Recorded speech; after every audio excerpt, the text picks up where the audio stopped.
Hello दोस्तों, कैसे हो दोस्तों। आज हम इस वीडियो में कंप्यूटर जीके से संबंधित कुछ important MCQ questions Hindi medium में देखेंगे। ठीक है। इससे पहले मैंने 2 वीडियो ऑलरेडी अपलोड कर दिया है, जिसका प्लेलिस्ट बना हुआ है मेरे चैनल पर, और जो प्लेलिस्ट है उसका लिंक डिस्क्रिप्शन बॉक्स में भी डाल देंगे, तो वहाँ से भी आप देख सकते हैं वहाँ जाकर। और चलिए वीडियो स्टार्ट करते हैं। तो जो पहला क्वेश्चन है कि वह हार्डवेयर डिवाइस कौन सी है जिसे आमतौर पर कंप्यूटर का ब्रेन कहते हैं। तो जो कंप्यूटर का ब्रेन है वह सीपीयू को कहते हैं दोस्तों, सेंट्रल प्रोसेसिंग यूनिट, यानी सीपीयू को ही कंप्यूटर का ब्रेन कहा जाता है। ठीक है।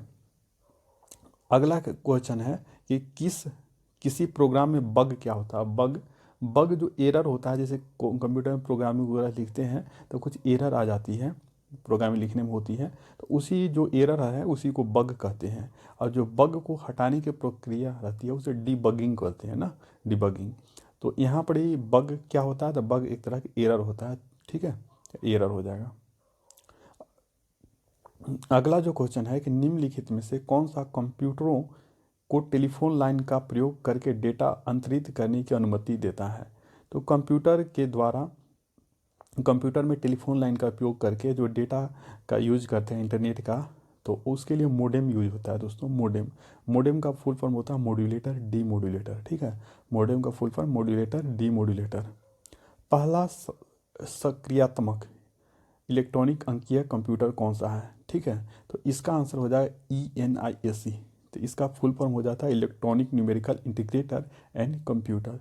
जो फुल फॉर्म आपको बता रहे हैं, फुल फॉर्म भी याद रखना क्योंकि एग्जाम में पूछे जाते हैं। तो ENIAC का फुल फॉर्म हो जाएगा electronic numerical integrator and computer. ठीक है। अगला जो क्वेश्चन है कि निम्नलिखित में से कौन सा WWW का सही रूप है। तो WWW का फुल फॉर्म होता है world wide web. World wide web. ये बहुत सारे बेसिक क्वेश्चंस हैं, क्योंकि कभी कभी एग्जाम में इजी क्वेश्चंस भी पूछे जाते हैं, याद नहीं रहने के कारण गलत हो जाता है। तो इसका वर्ल्ड वाइड वेब हो जाएगा। ठीक है, world wide web, option D. अगला जो क्वेश्चन सीपीयू का क्या अर्थ होता है। सीपीयू सेंट्रल प्रोसेसिंग यूनिट होता है, इसका फुल फॉर्म एक तरह से पूछ लिया, और इसे ही कंप्यूटर का ब्रेन को बोला जाता है। ठीक है।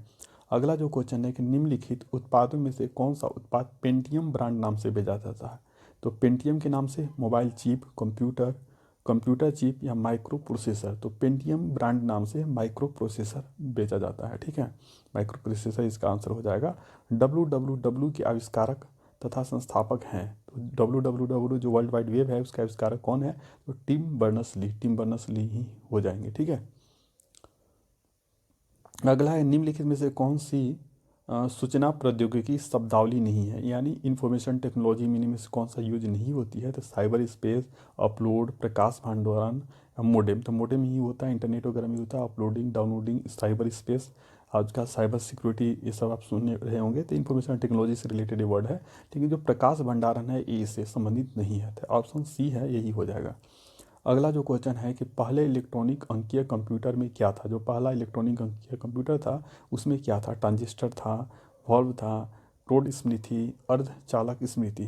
तो पहले इलेक्ट्रॉनिक अंकीय कंप्यूटर में था बी, जो वॉल्व था, यही हो जाएगा वैक्यूम ट्यूब। ठीक है। अब पहला जो कंप्यूटर जो जैसे कि फर्स्ट जनरेशन का जो कंप्यूटर था उसमें आपको पता ही है कि वैक्यूम ट्यूब यूज होता था, उसी को वॉल्व बोला जाता है हिंदी में। अनुपम क्या है, तो अनुपम एक सुपर कंप्यूटर है। और जो अनुपम सुपर कंप्यूटर है इसका विकास किसने किया है, आपको पता है। अनुपम सुपर कंप्यूटर का विकास किसने किया है, अगर आपको पता है तो आप कमेंट करके ज़रूर बताइएगा। ठीक है। तो ये अनुपम क्या है, एक सुपर कंप्यूटर हो जाएगा, ऑप्शन बी। भारत में विकसित परम सुपर कंप्यूटर का विकास किस संस्थान ने किया। तो इसका विकास सीडैक पुणे तो सीडैक पुणे ने किया था। ठीक है ना, तो इसका आंसर ऑप्शन ए हो जाएगा। और यह जो परम सुपर कंप्यूटर था यह भारत का पहला सुपर कंप्यूटर था। ठीक है दोस्तों, अगर भारत का पहला सुपर कंप्यूटर पूछा जाए तो परम था, भारत द्वारा विकसित। एंड भारत का पहला कंप्यूटर ऐसे पूछा जाए कि कौन सा था भारत द्वारा विकसित, तो सिद्धार्थ हो जाएगा। जो 13 नंबर है कि कंप्यूटर डेटा की सबसे छोटी इकाई कौन सी है। तो कंप्यूटर डेटा की सबसे छोटी इकाई बीट होती है, जो 0 एंड 1 के फॉर्म में होती है। ठीक है, तो बीट इसका आंसर हो जाएगा। एक बाइट में 8 बीट होती है। ठीक है ना, तो बीट हो जाएगा इसका आंसर। कौन सी भाभा परमाणु अनुसंधान केंद्र द्वारा विकसित सुपर कंप्यूटर परियोजना है, यानी भाभा एटॉमिक रिसर्च सेंटर द्वारा विकसित सुपर कंप्यूटर इनमें से कौन सी है? तो परम तो सीटेक पुणे द्वारा है, तो ये अनुपम हो जाएगा इसका आंसर। एक कंप्यूटर की स्मृति सामान्य तौर से किलोबाइट अथवा मेगाबाइट के रूप में व्यक्त की जाती है। एक बाइट बना होता है, तो एक बाइट कितने का बनता है? तो एक बाइट होता है 8 बिट्स का, यानी 8 द्विधारी अंकों का। ठीक है, तो इसका जो ऑप्शन ए है यही सही आंसर हो जाएगा। अगला, स्पैम किस प्रकार से इसमें स्पैम होता है, स्पैम किस विषय से संबंधित होता है? तो स्पैम आप जानते हो कि स्पैम ईमेल आता है, जो बड़े बड़े कंपनियां होती हैं तो बहुत सारे लोगों को एक साथ ईमेल भेज देती हैं, ठीक ना, तो उसी ईमेल को स्पैम बोला जाता है। तो स्पैम कंप्यूटर से संबंधित हो जाएगा, कला से, संगीत से, खेल से, इससे नहीं होगा, जो कंप्यूटर से संबंधित स्पैम हो जाएगा। ठीक है दोस्तों, तो आपका ए आंसर सही हो जाएगा। ठीक है,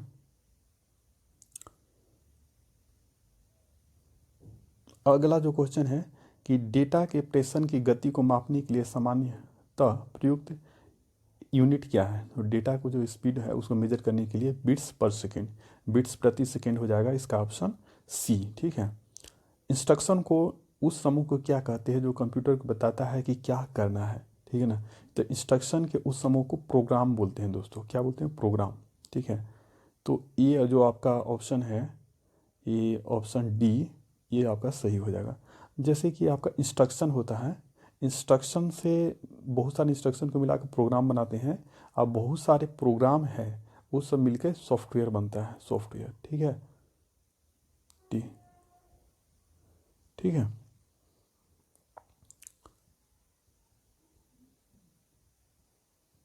जो अगला क्वेश्चन है कि निम्नलिखित में से कौन भारत की सबसे बड़ी सॉफ्टवेयर कंपनी है? तो यहाँ इन्फोसिस है, टीसीएस है, विप्रो है एंड एचसीएल टेक है। तो जो टीसीएस है, टाटा कंसल्टेंसी सर्विस है, यही भारत की सबसे बड़ी सॉफ्टवेयर कंपनी है।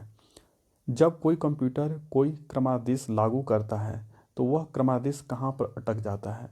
ठीक ना, तो वह जो आपका है रैम है, रैंडम एक्सेस मेमोरी में अटक जाता है। When a computer executes a program, क्रमादेश मतलब हुआ वही कि एग्जीक्यूट करता है प्रोग्राम को, तो that program resides in random access memory. तो वो कहाँ, जब तक वो एग्जीक्यूट होता है तब तक वो कहाँ रहता है? वो रहता है आपका रैम में रहता है। ठीक ना, यही इसका मतलब हुआ। कंप्यूटर की अस्थायी स्मृति को क्या कहता है? जो कंप्यूटर की जो परमानेंट मेमोरी है उसको क्या बोलता है? रोम, रीड ओनली मेमोरी, क्योंकि इसमें जो भी डेटा डालते हो हमेशा के लिए उसमें स्टोर जाते हैं, उसे कभी डिलीट आप नहीं कर सकते। ठीक ना, तो कंप्यूटर की स्थायी मेमोरी को रोम बोला जाता है। रोम को नॉन वोलाटाइल मेमोरी भी बोला जाता है और रैम को वोलाटाइल मेमोरी बोला जाता है। ठीक ना, निम्नलिखित में से कौन निर्गम उपकरण, निर्गम उपकरण मतलब आउटपुट डिवाइस, तो आउटपुट डिवाइस इनमें से कौन सा नहीं है?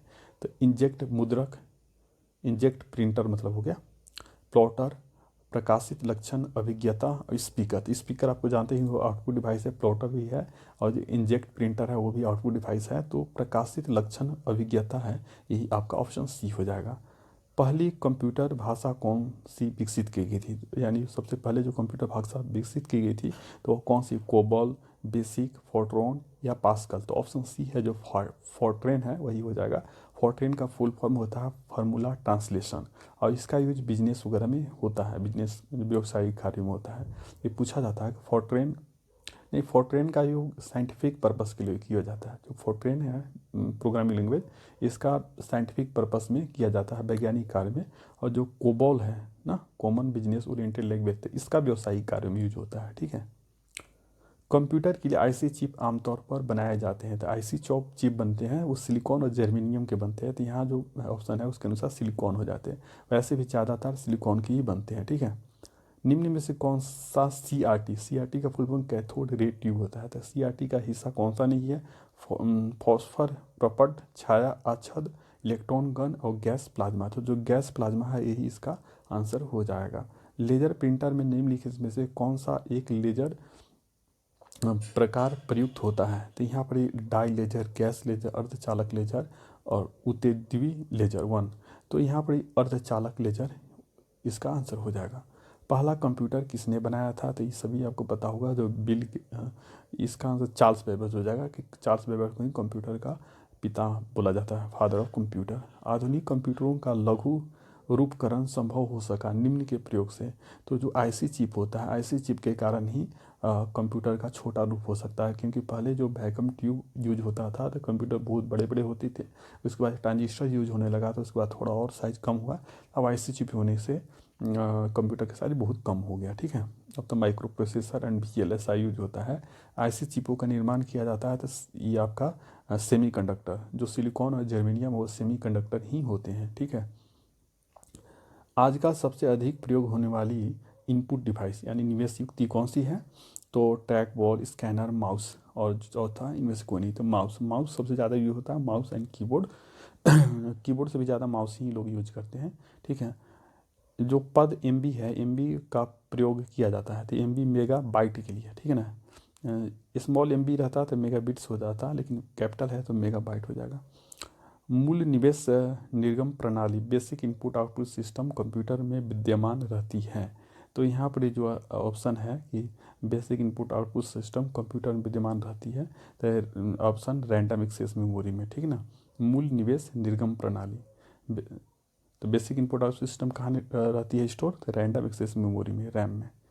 कंप्यूटर की भाषा में एक मेगाबाइट कितने बाइट, एक मेगाबाइट में कितने बाइट होते हैं? ठीक है ना, तो यहाँ पर इसका आंसर हो जाएगा 10,48,576। और इसको आप ऐसे कैलकुलेट कर सकते हैं कि कितने बाइट होता है ना। तो 1 मिनट आपको बताता हूँ कैलकुलेट करना। जैसे कि आप जानते हैं कि एक MB में मेगाबाइट में 1024 KB होता है, और 1 KB में 8, 1 KB में 8, 1 KB में 1024 बाइट। तो 1024 गुने 1024 करेंगे तो 10,48,576 आपका आ जाएगा। ठीक है, अगला जो क्वेश्चन है कि कंप्यूटर वायरस केवल एक प्रकार का सॉफ्टवेयर है जो मुख्यतः नष्ट करता है। तो ये ऑप्शन सी हो जाएगा। जो प्रोग्राम होते हैं, जो सॉफ्टवेयर होते हैं, उनको ही कंप्यूटर वायरस भी एक प्रकार का सॉफ्टवेयर है जो दूसरे तरह का जो सॉफ्टवेयर हमारे कंप्यूटर में किसी फाइल वगैरह रहती है उसे वो नष्ट कर देती है। तो प्रोग्रामों को ऑप्शन हो जाएगा। ठीक ना, तो ऑप्शन सी है, यही इसका आंसर हो जाएगा। तो इस वीडियो में आपने 34 क्वेश्चंस देखा। तो अगर आपको ये वीडियो पसंद आया तो इसे लाइक करें, चैनल को सब्सक्राइब करें and share this video to your friends and relatives, and comment करके बताना कि अगला वीडियो आपके कौन से टॉपिक पर चाहिए। Thank you friends.